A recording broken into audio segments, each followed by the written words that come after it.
Welcome to YourBostonSports.com. I'm Rob Goodwin, along with my co-host John Korn. How are you today? Hello, everybody. Doing good. How are you? Doing very well, very well. Yeah. I want to introduce our new property to all of our fans and listeners and viewers. YourBostonSports.com. What new property? Well, we're changing to a new website and a new name to kind of better describe what we're trying to Who accomplish. authorized with Boston that? You Sports. didn't run this by me yet. It was a decision that I made as an executive. You made an executive decision Yes, I made without an consulting the board of directors? I did. So the new site, yourbostonsports.com, and you'll notice our Twitter feed and our Facebook page will eventually be changed to say Your Boston Sports, and hopefully be able to So it's provide. no longer Red Sox Alley? No longer Red Sox Alley. Boston Sports? YourBostonSports.com. YourBostonSports.com. And when does that take effect? That's pretty much taking effect probably in a couple of days. We already started the new site. YourBostonSports.com. Yeah, we already started the new site. So one-stop shopping for Boston sports, and as we get into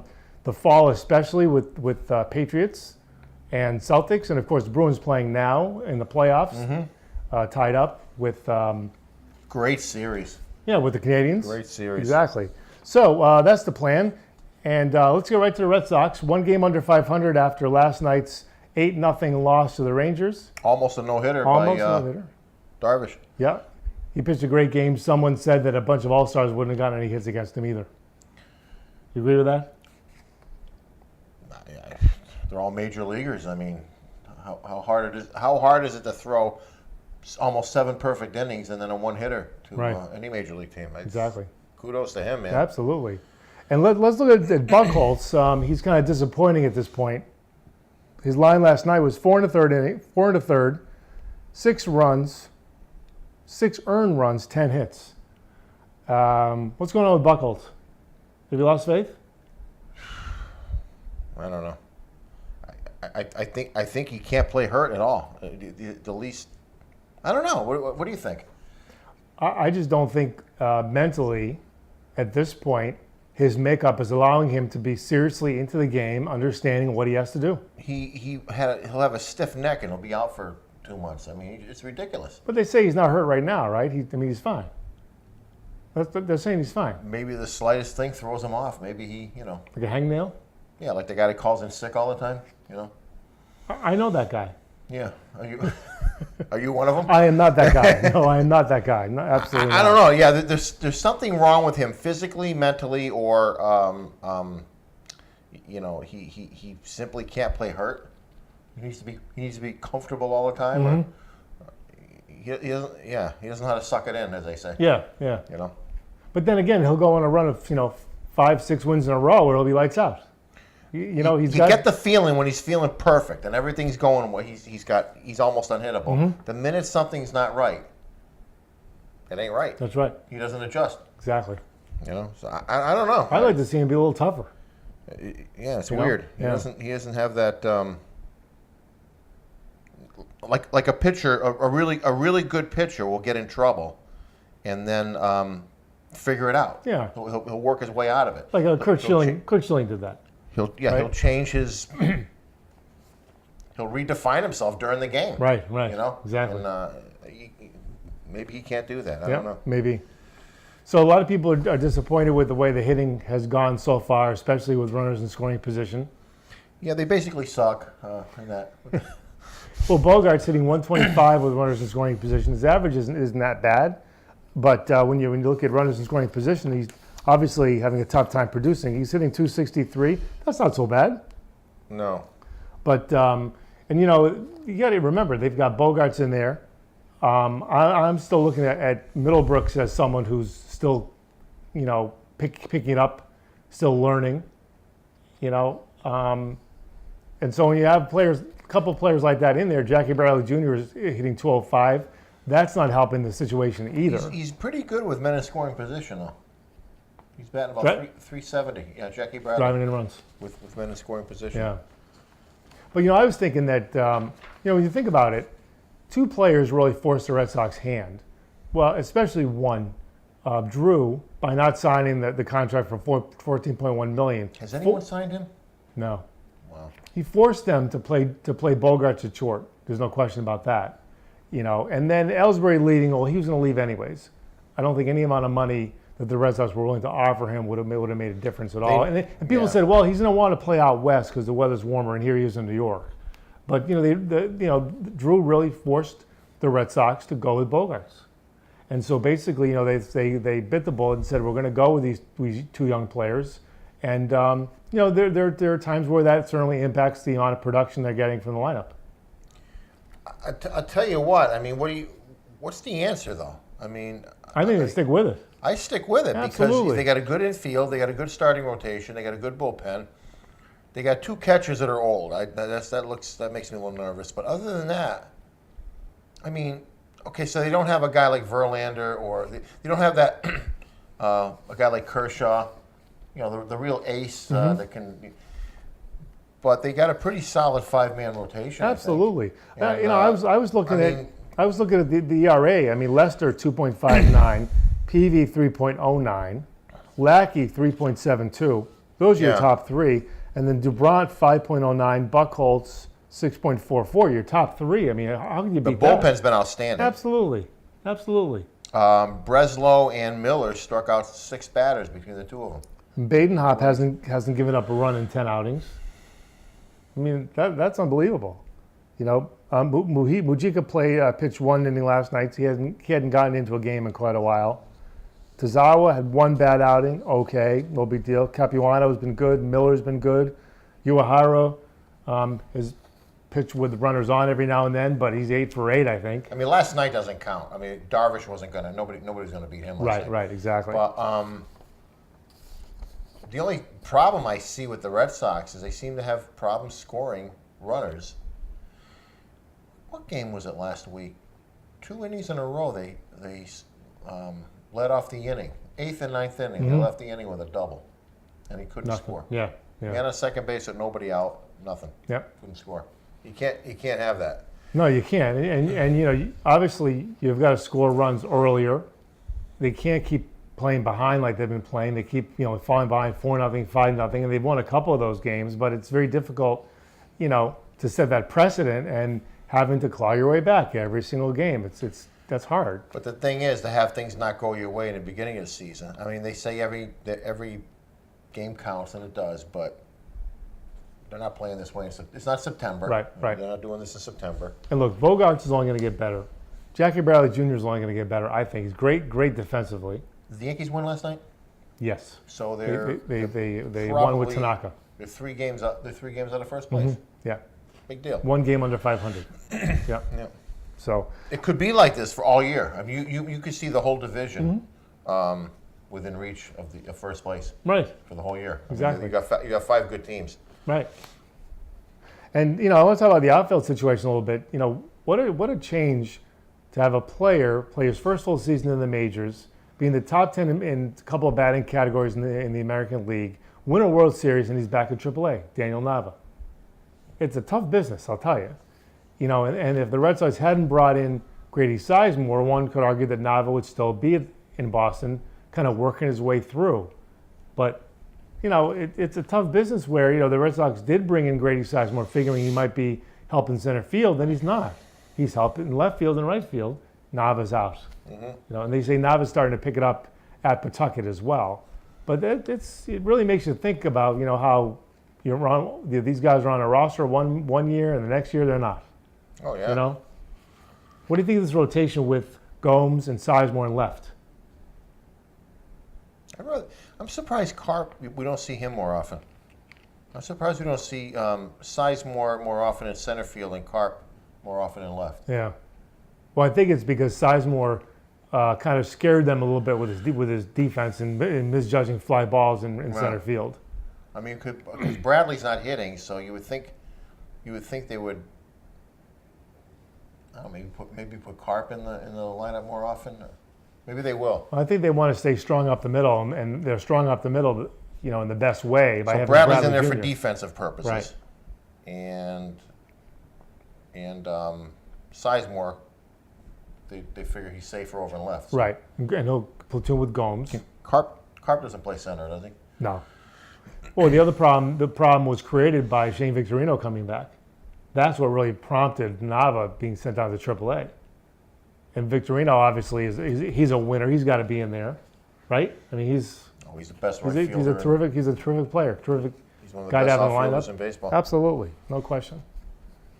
So I think, obviously John Farrell thinks that the best lineup is the one where they have the platoon with Gomes and Sizemore, Jackie Bradley Jr. in center, and Victorino in right.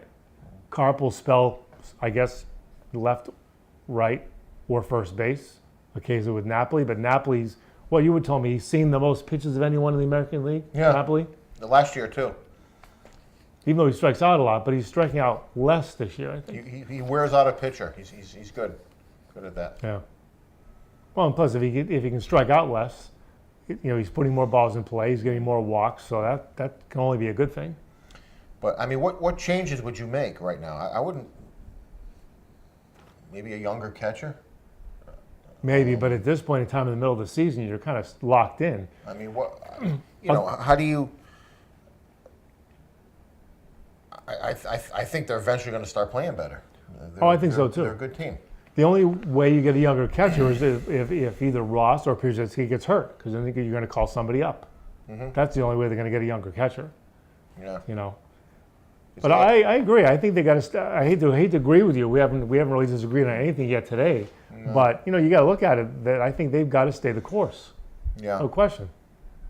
I mean, Bradley's a disappointment at the plate, and Bogarts too. But Bogarts, if you told me he's going to hit 265, I'd say, I'll take it. I'll take it. He's only going to get better. If Drew had signed with them, though, they'd be better off. They'd be better off, Yeah. and I think Middlebrooks would be elsewhere, AAA or somewhere, because I think Bogarts is going to be a third baseman at that point. Don't you think Bogarts over Middlebrooks? Oh, definitely. But just for defensive purposes. But at the same time, don't you think if you leave Bogarts in there, you leave Middlebrooks in there, you leave Jackie Bradley Jr. in there, don't you think they're just going to get better? They're going to start producing. By the time you hit, mid-season, hopefully July, August, I would think. I mean, I think the Red Sox are right to do that. Bogarts is going to be a star. Yeah. He's going to be a great player. Right. So, yeah, leave him in there. Yeah. That's what they used to do in the old days. They bring a guy up and just play him. Yeah. Exactly. Yeah. I mean, the Red Sox are unwilling to, to keep older players forever and pay them $20 million. They'd rather kind of, Ellsbury. Okay, well, look, we have another answer, a less expensive answer and a younger answer, and they're willing to do that, obviously. The Cardinals are doing it. They didn't sign Pujols. Right. And they've won 2 world championships. No, they've won a world championship And lost one. and there were 2 World Series since since Pujols left. Exactly. So you don't have to have that superstar. Right. Yeah. You don't have to have that superstar at age 40 No. either. And tell me, I'm sorry, but tell me Derek Jeter is not a liability in the field right now. He said one home run, and in the field, not the same. I don't care how good you are. 40-year-old shortstop? No. All right, so Not a shortstop. I'm going to make a prediction. First baseman, maybe. DH. Outfielder, even. But a shortstop, you got to be. Shortstop who's had ankle problems, big time. You got to have a lot of range. Right. All right, here's my prediction. What's your prediction? All-Star game. Jeter gets hurt? Derek Jeter will start at shortstop, lead off, and they will throw him a meatball. He'll hit a home run on the first pitch of the game. Just like Cal Ripken. Are you getting a little tired of this? Okay, between Mariano Rivera having a ceremony every single city he went to all year, and now we got to listen to the same thing with Jeter. I got to think even Joe Girardi, the Yankee manager, might be getting sick of this stuff. Okay, I got a team to put on the field. I don't need the pomp and circumstance every time I go to a city. I would bet you $1 that he's thinking that himself. That could be. It's ridiculous. Babe Ruth and Jackie Robinson, the 2 guys that founded they defined modern baseball. Where was the big ceremonies for them? Did they do anything for Yaz at all the parks? Babe Ruth was dying of cancer. Okay, and he made one more appearance at Yankee Stadium. They had this big ceremony for him. He gave a little speech once. What about Yaz? Lou Gehrig, that famous I consider myself the luckiest man on the face of the earth speech. Once. What about Yaz? What about Yaz? Once. Okay. What about Mariano Rivera? 165 times. And the thing that really irritated me was when he autographed the bullpen. At Fenway. He's such a humble man. No, if he's a humble man, he's not going to autograph the bullpen at Fenway Park. I told you what I thought. The Yankees put the plaque out before he was even retired Do you realize in Monument Park. Do you realize who's been in that Fenway Park bullpen over the years? Walter Johnson, Bob Gibson, Nolan Ryan. I mean, one great pitcher after another's warmed up, but we got to have Mariano Rivera's autograph. But they pitch as many times as he pitched at Fenway Park, and in as many key games. I don't know. I agree. Signing the bullpen, that thing needs a fresh coat of paint. I want Yaz to autograph Yankee Stadium's dugout. Then I'll be happy. Right. So you Yankee fans, get Yaz at Yankee Stadium, have him autograph the dugout, and then I'll stop whining about Mariano Rivera autographing the bullpen at Fenway Park. That's right. Please, I mean, come on. Now we got to watch the same show all over again with Jeter. Exactly. What's going to happen next year? Who's going to retire next year from the Yankees? I don't know. Hopefully they'll stay for a while. All right, so I'm gonna tell you what I said many times over the winter. This instant replay is a bad idea.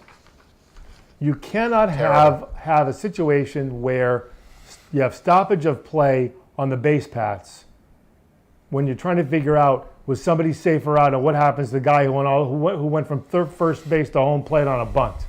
You can't do that. You cannot have all the camera angles you need in order to guarantee that you'll have a better angle than the umpires had. You cannot guarantee it like you can in football. The field is rectangular. You've got lines on the field to determine whether a receiver had his feet down or not. And you'll have a camera angle on almost every situation. This is ridiculous. They can't even figure out if a ball landed on the chalk or not down the line. They can't even figure that out. This was a bad idea, and I implore Major League Baseball to stop it. I implore all fans, if you don't think that instant replay has any place in baseball, okay, maybe down the lines it does, if a home run's fair or foul. But if you think that instant replay needs to stop, anytime they pull that stupid headset set out and they start listening to what the MLB people in New York are saying, boo the umpires off the field. This has got to stop. Do you agree? I agree completely. Or am I going too far? No, I like it. I did a rant on Mariano Rivera. You just did a rant on the umpires. But so the fans need to boo every time an appeal is done. You're not booing the manager for doing it because he's doing something that he's able to do. But what you are doing is booing the process. It's changing the game. It's not. What's the most exciting play on the field? The bang bang play they call it, the double play. Right. You know, or that really close play at home plate. Right. They're ruining it. How many frames per second do you have to slow it down to see if a guy's foot went on the bag when the ball reached first base? How many frames per second? One frame every 3 seconds? Oh, we got to roll that back one more time. Oh, no, stop.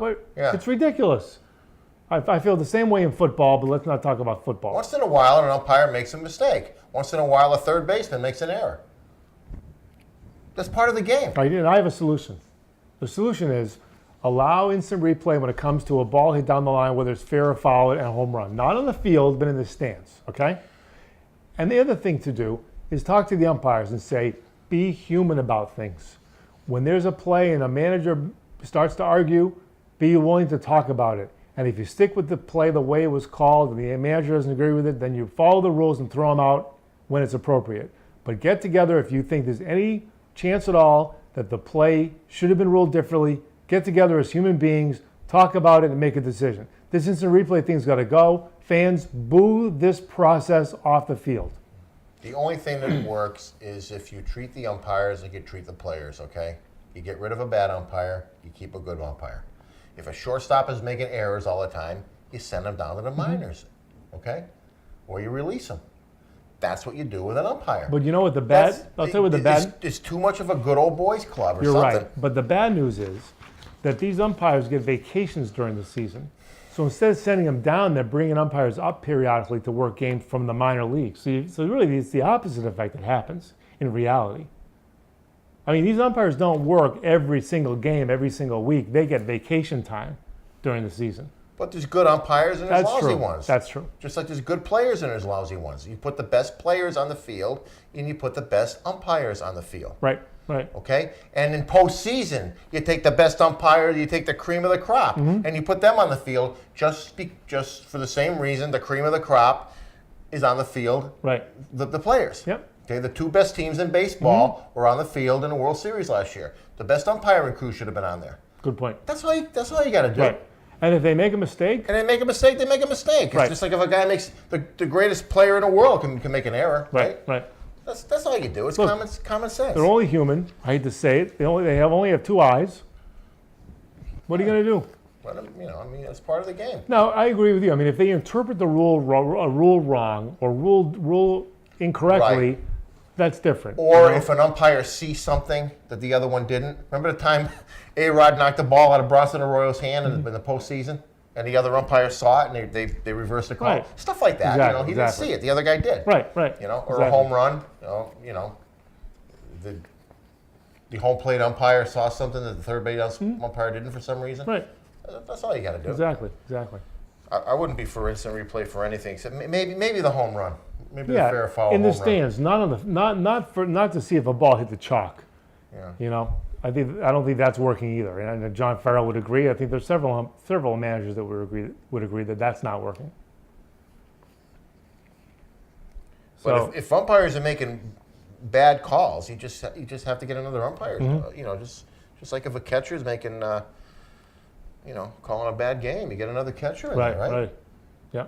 Or you make that catcher not work with that particular pitcher. I mean, you treat them like you treat the players. Sure. You put the best ones on the field. But you also have to, like I said, I think you have to make sure that they understand they're expected to get together and talk about things Oh yeah, at all times. yeah. Unless an umpire says, I know for a fact I made that right call because I heard the ball hit the first baseman's mitt before the runner's lead foot hit the bag. If you're sure of it, umpire, stick with it. No need to talk to anyone, and we'll take your word for it. Now, do you think they will get rid of this replay? Fiasco? It's tough for an organization like MLB or anybody to admit they're wrong, and that's what they would have to do.